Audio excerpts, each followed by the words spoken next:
All right, Buffs Nation, what's going on? We got a game here coming up here in just a couple of days. Hope you guys enjoy it. I won't be able to watch it, but my good friend RawhideMedia4U is going to be watching it. How are you doing today, man? Man, I'm doing great, man. How about you today? Oh man, doing wonderful. Get a haircut tomorrow, so that's going to be very nice. But a shout out to everybody in the chat that's hopping on. Appreciate y'all, and let me know where you guys are watching from, what your keys to the game are.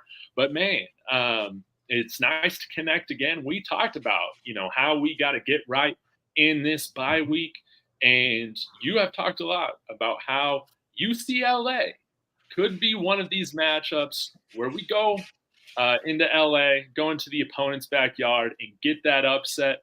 How are you feeling about this matchup 2 days out? Yeah, I don't want to sound delusional, but man, I feel very confident about this game. Be honest with you about it. I think this is the type of team that matches up well. If there's any team that matches up well with Colorado, that's a team that doesn't score a whole heck of a lot of points, but they do play hard-nosed defense. I think I mentioned this before somewhere else, but this is their defense is good, but they're not a Alabama, Georgia type of defense, right? They're not, I don't believe they're just going to stymie Colorado and where they can't get off plays. They're going to shut them down. I think Colorado's going to have opportunities to move the ball. Will he be sacked? Yeah, he will. But I think Shedeur Sanders has shown an aptitude to be able to play within those type of constraints. So Yes. that puts pressure on UCLA, and which means that they will have to score the ball also. And UCLA likes turning that ball over. Yes. And man, I'm a little bummed that they made this adjustment to bench their 5-star plus rated quarterback. I'm not really sure how I feel about that. Kind of long term with Dante Moore, but it seems like I'm forgetting the guy's name offhand. But I think he's classified as a junior, probably an older player now because of having some extra years with eligibility.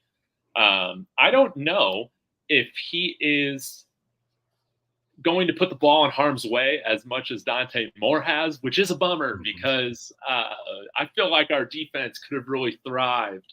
But I got to imagine that they might have a slightly more conservative approach against our defense compared to, I guess with some plays with Dante Moore, they've kind of allowed him to throw the ball downfield a bit, and that's led to these turnovers. I don't think they'll turn it over as much. But how do you feel right now with our defense going up against their offense right now? I think the defense is going to be what they have showed. I think this is the game. This UCLA game will be the game that's going to tell you what Colorado is going to be throughout the rest of the season. It's not a team that they're not Oregon, they're not UC, they're not Oregon, they're not USC, right? So these are the type of matchups. Honestly, this is the type of matchup that you know from a comparative style, they're kind of close as far as a talent standpoint. If you want to talk about positioning groups, right? They're better. UCLA is obviously better in the trenches, but overall, from amassing a talent standpoint, they're kind of, what I'm saying, right there with each other. So I think this is going to tell a lot about Colorado for the rest of this season, how the defense is going to approach it. Honestly, bro, I'm looking for the first defensive possession to see what type of changes that they made. I want to see, who they got playing at linebacker. You feel what I'm saying? That's going to tell me everything of how that game's going to go. Man, speaking of linebacker, it does seem like Jawan Mitchell is back practicing with the team. So maybe he got right over the bye week. Man, I hope to God he did because he would be a huge plus for this defense. And it seems like what Coach Prime stated in his press conference earlier this week that he seems to be pretty happy with Trevor Woods' performance at linebacker. I imagine he's going to get another shot at that against UCLA. But Cormani McLean, another guy that we've seen running with the first team during practice. I would love it, and you brought this up a bunch too, if we just have a little bit more consistency. Maybe we're not substituting every single position so much. Let's just not do it, man.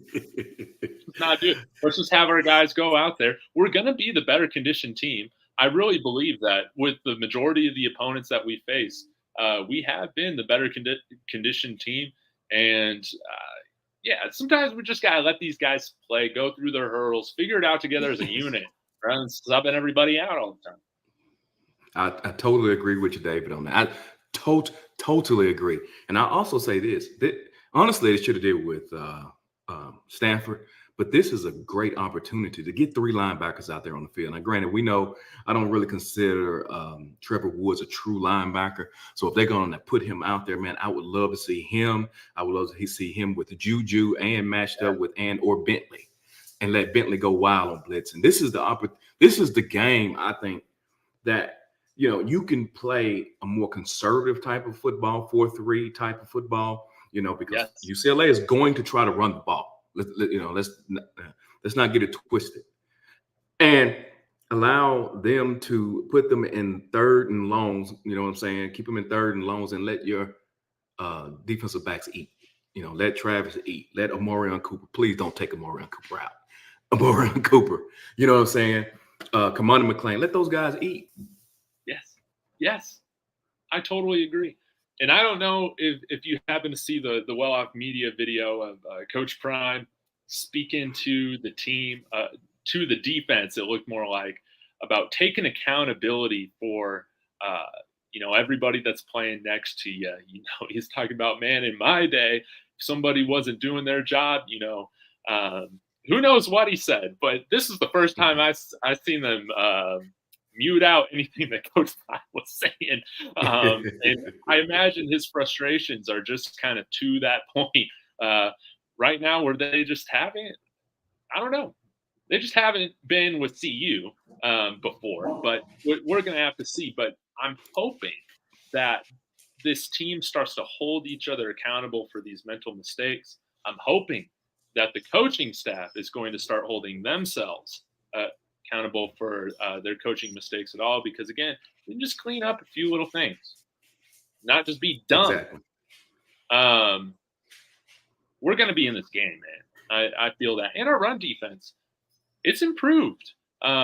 We haven't gone against big powerhouse running teams, I guess, like since Nebraska or Oregon, which we struggled with everything. But the last 3 matchups that we've had, they've had to pass it out of necessity. And I think that's one of the keys to the game. If we can stop their run, can we make their quarterback look like an average quarterback compared to a Heisman finalist? It's so much into that, and that's one issue that I know we got to contend with. I just go ahead and give the opponent, I just say, okay, their quarterback is probably going to play the best game of the season. I just give that. That's a given, you know what I mean? But on the flip side of it is this, if you are to me, if you are a 2 or 3 on the scale at the court or offensively quarterback, right? I know they're going to be, they're going to give it up. So that, just keep them under 6. You see what I'm saying? On the scale, they're going to elevate, you know what I mean? Just keep them under 6. The problem is what they should be afraid of, and I don't mean to go on a tangent here. That's why Washington State scares me. Washington State is one of the most scariest games that I think they have left, because their quarterback play and offensive play is already at a 6-7. You couple that with the type of defense we play, the man might throw for 700 yards.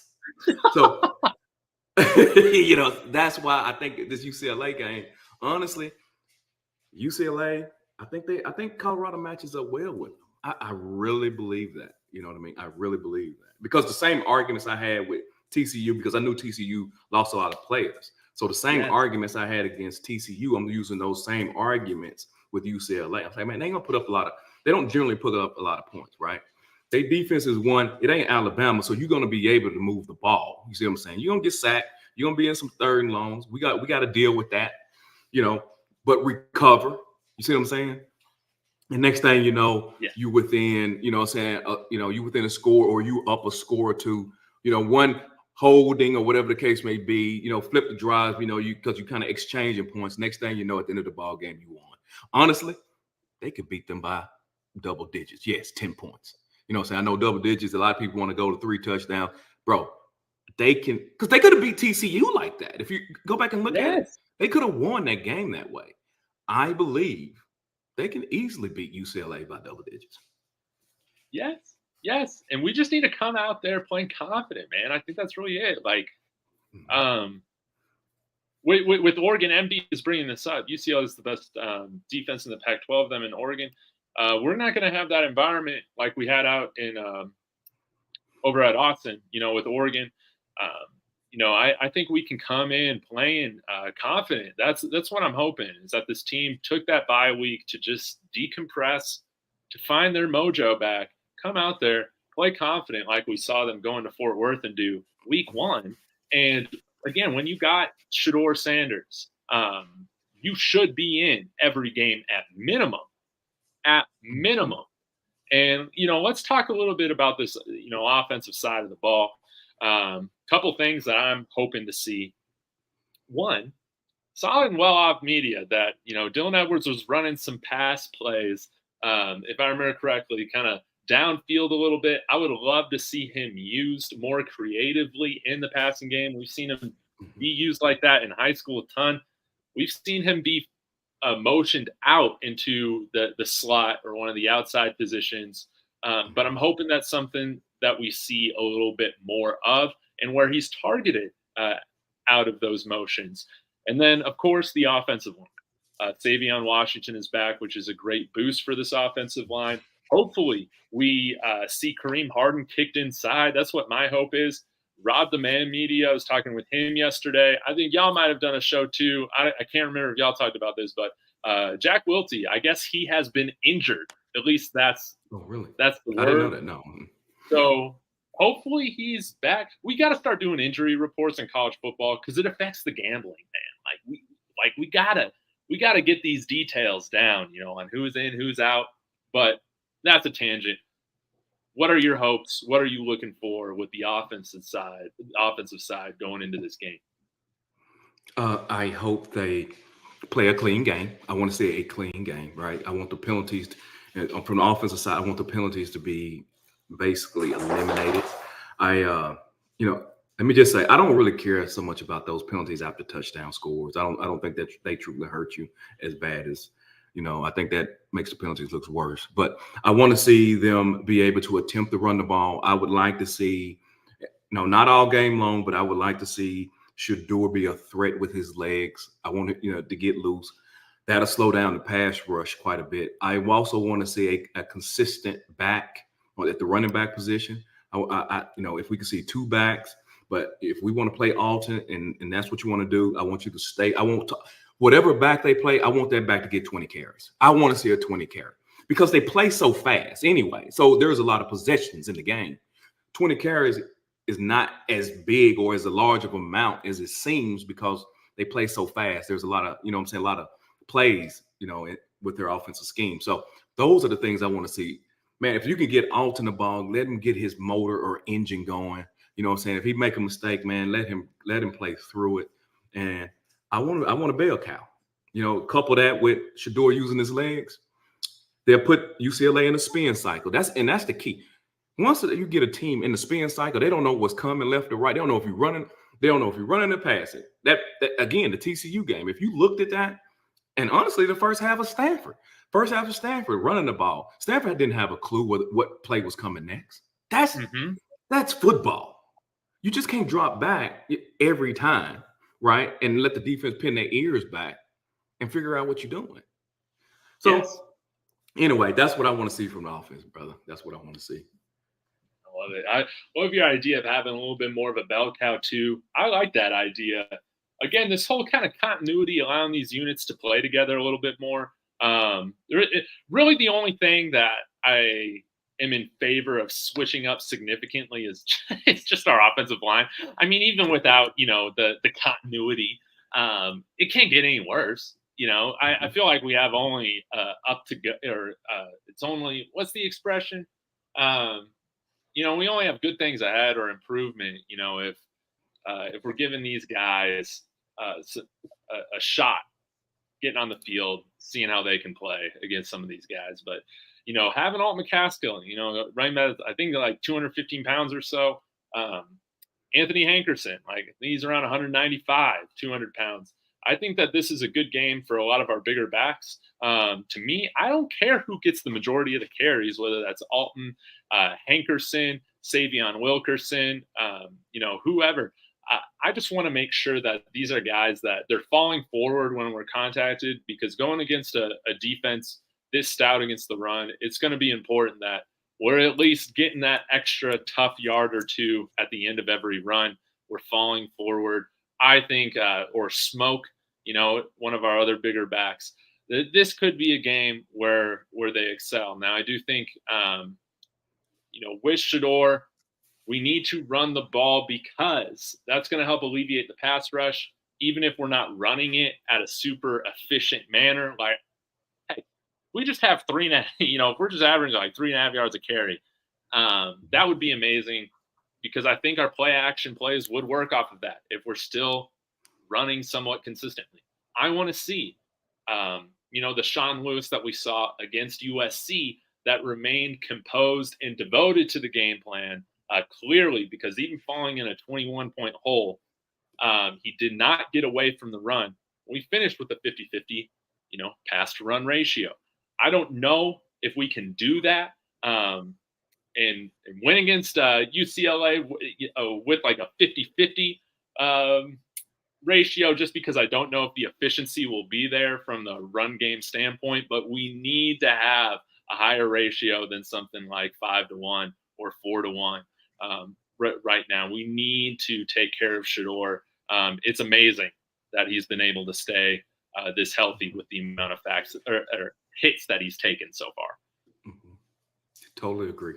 Totally agree.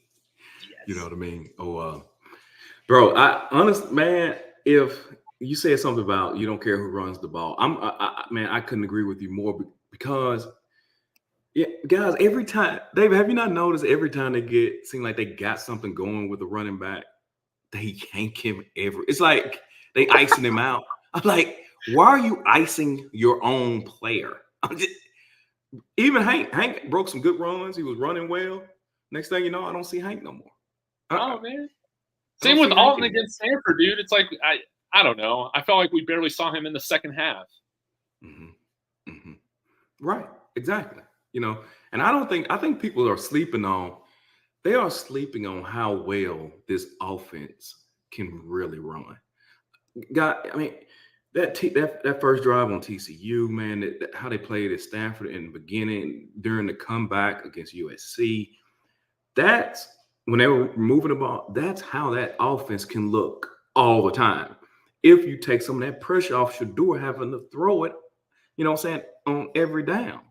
Mm-hmm. Because the key, Tom Brady, okay, put it this way, just make it easy for everybody. Tom Brady is Tom Brady, right? Not because the man threw for 18,000 yards. Remember, I think, 3 of his Super Bowls that he won, he never threw over 26 touchdown passes in a season. Crazy. He was hitting the running back. The running back was his second leading pass catcher. It helps his accuracy. You can run fast and still play a conservative and smart game, man. Mm-hmm. It just blows me away. Anyway, I'm sorry. I don't mean to rant. I apologize. I just see such potential, and I don't think a lot of people even, we get hung up on, he threw for 450. I hear y'all that. But I'm talking about the execution, how it looks. They coming down the field, you just be like, this defense doesn't have a chance. That was just so easy. You'd be like, bro. I mean, even the announcer said it. That was just easy. That's just bro. Anyway. But speaking of easy, man, one thing that we got to clean up, man. So it's just not a given easy net positive for the opponent is just special teams, man. I think that that's going to be very key, man. I know. Like K2 Special was saying, man, 7 games in, everyone's still saying the same things, man. We got 95% of the same issues right now that that we saw week 1. So that's really it. But man, with special teams, if we're gonna get this upset, man, special teams, it's got to be a net neutral, net positive, man. It cannot be a net negative like it has been for pretty much every game that we've seen so far this year. Hopefully, this is the case where I'm not having to talk. It's so pathetic, man, that we spend so much time talking about it. But again, if there is one position group right now or one phase of the team that I have very little slack and patience for, with this being the rebuild year, it is this year. We got enough guys and talent to be just fine on special teams. It should not be looking like a clown show, junior varsity versus varsity every week. And that's got to change after the bye week. Exactly, bro. But listen, man. Look, hey, like Cheyenne said, man, don't get me started on special teams. I got a major problem with the special teams, man. So you're right, though, man. Hey, it's simple. Dave, on kickoffs, kick it in the end zone. That's all I'm asking for. Hey, on punts, I don't need nothing special, man. Hey, 1-2 punt, bro. That's all I need, man. That's it. I don't need nothing special. You feel me? So if they can just conquer the common, just conquer the common, just the average everyday special team play, I'm happy. Yeah. My expectations, I feel like, are totally reasonable. Like, again, I just don't want it to be something that looks like it hasn't been coached. That's just that's what I'm talking about, and let's just not have our kickers look like let's get the snaps right. Like you said, Lan, let's kick it into the end zone. Let's not easy. Be kicking it with a shotgun leg, just seeing where it's going to go every time. It's a shotgun leg, bro. That's exactly what it is. Shotgun leg. Have the shotgun leg, man. And I know this is sad, but it's like if we still see the same issues with the kickoffs, I know he doesn't really have the leg, but at this point, it's like I'd rather just take my chances with punt or kickoff return coverage, and hopefully we can get this team tackled before the 35-yard line, and just have Mata do it, man, because he's not going to. I was about to say the same thing. Bro, just let Mata kick it. If they can't do it no better than that, bro, just let Mata kick the kickoffs, bro. Yeah. It's ridiculous, man. Hey, remember Saturday I text you. I said, David, I watch football. Guys, I was watching 3 games at once. Okay, don't understand. I watch college football. I'm an addict, bro. I texted you during the guy say I have not seen one kickoff out of bounds yet, all day long. Yeah. How does Colorado do it twice in a game? Man, I know. My friend sent me this parlay bet that he was doing. I guess it was like one of these ones that they promote on like FanDuel or whatever, and it was the SEC. That every single SEC team would kick a field goal and make it this weekend. And I was like, man, they need to start doing some of those parlays for Colorado special teams, man. Whether you want to see. What's it called? The kick out of bounds, the blocked kick, the personal foul on the coverage, and and the missed field goal or the high snap. But all that to say, I'm a little cynical as Yokre. I was throwing it out right here. But if you got high blood pressure, man, just turn the channel, man. When this third unit's coming out on the team or on the field this week, because it's just going to make your blood boil. But that's the biggest thing for me. Obviously, I want to see CU come in, get this upset. I think they got the talent to do it. Again, it's just about playing full 4 quarters. If we just get to 3 quarters, good Lord, imagine what we could do. If we just get to 3 quarters, man, we're going into this game at least 5-2 instead of 4-3. We just get there. We just play a little bit more smart. Let's get under 10 penalties. which is just a ridiculous threshold anyways. But dude, I'm going to be honest if this team has, or I'm going to be happy if this team has 8 penalties, man. That's just, Hey, that's a I'm low bar. But I'm just going to be thrilled, man. That's a win, man. Can we just cut our penalties in half, man? But yeah, I hope we throw a little trick play out here, something like this. And you know, at the end of the day, I feel like this team, we come in here with no pressure. I don't feel any pressure coming into this game. I feel very similar to how we felt going into this TCU matchup, man, where the pressure's all on UCLA, man. Take care of business. And we should go in there and do our jobs. That's how I feel about it. Do you know what the money line is on the game? I'll check it right now. I'm sure it's changed, but it was. Yeah. It was the point spread was like 17 or 17 and a half. Okay. Yeah. What about the plus minus? Right, you know what the plus minus was? It was 17 and a half. But let me check it here. I got mine. All right, Colorado. Okay, it's plus 17 right now, minus 17 for UCLA. Plus 550 for money. I'm jumping on it. Jumping on it, bro. And jumping on it, bro. And see if your draft app is using a any profit boost kind of promotion, whatever, because then you could probably get even better odds, with that. But UCLA is minus 800. Yeah, this might be something fun. The over, and this is what I'm really interested in. The over is 62 points right now. I feel good about putting that over. I think each team is going to score over 30 points. I think this is really going to come down to can Colorado stop UCLA for some possessions. That's my prediction. Okay. All right. I never bet the over-unders, man. But hey, I might jump on that just because of what you said. But I know I'm taking if I can get that 550, I'm gonna put 100 on that 550. I gotta do it. I gotta do it. Yeah, man. Because when it hits, man, when you get those upsets, man, it's a party, man. Well, Rawhide, I gotta let you go. I got to hop on with Big Dog Chico here in just a few minutes at 4:05. But man, as we wrap up, is there like a theme? Is there a theme or something like that should be Colorado's mindset? Going into this game. What do we got to just take care of to get this? The theme should be snatch my respect back, right?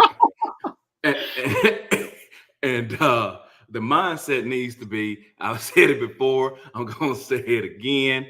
Hey, go in there and impose your will on your opponent. Yes. Yeah. Let's go and smack them around, dude. Like we smacked around Nebraska, man. They were a bigger team. They had a bunch of those corn-fed Big Ten offensive, defensive linemen, man. And we smacked them in our practice jerseys that they called us small in all off season long. Let's bring that intensity back. We got to. So, man, I always appreciate you, Rawhide. No, bro, I appreciate you too, man. I'll be in Texas next week, so I'm not really sure what my schedule will look like, but let's be sure to link up. Let the people know what you got going on your channel the rest of this week and into the weekend. All right, usually so coming up, guys, I'm going to try to get a UCLA Colorado, my official preview out. I'm saying it's going to be layered with an old school PlayStation 1 background game playing in the back, Colorado 89 versus UCLA 88, I do believe. So, yeah, man, I'm a retro video game type of guy anyway. So I'm going to give y'all a little preview over that. I love it, man. I love it. Well, thank you, Rawhide. Appreciate you as always. And everybody in the chat that came in to give their opinion, talk about what y'all think. Always appreciate it. Always appreciate the emojis as well. That always brings a smile to my face. But appreciate you guys as always. Hopefully I see some of y'all and the dog and Dave show coming up here in 2 minutes. And as always, everybody, go Buffs. Let's go Buffs.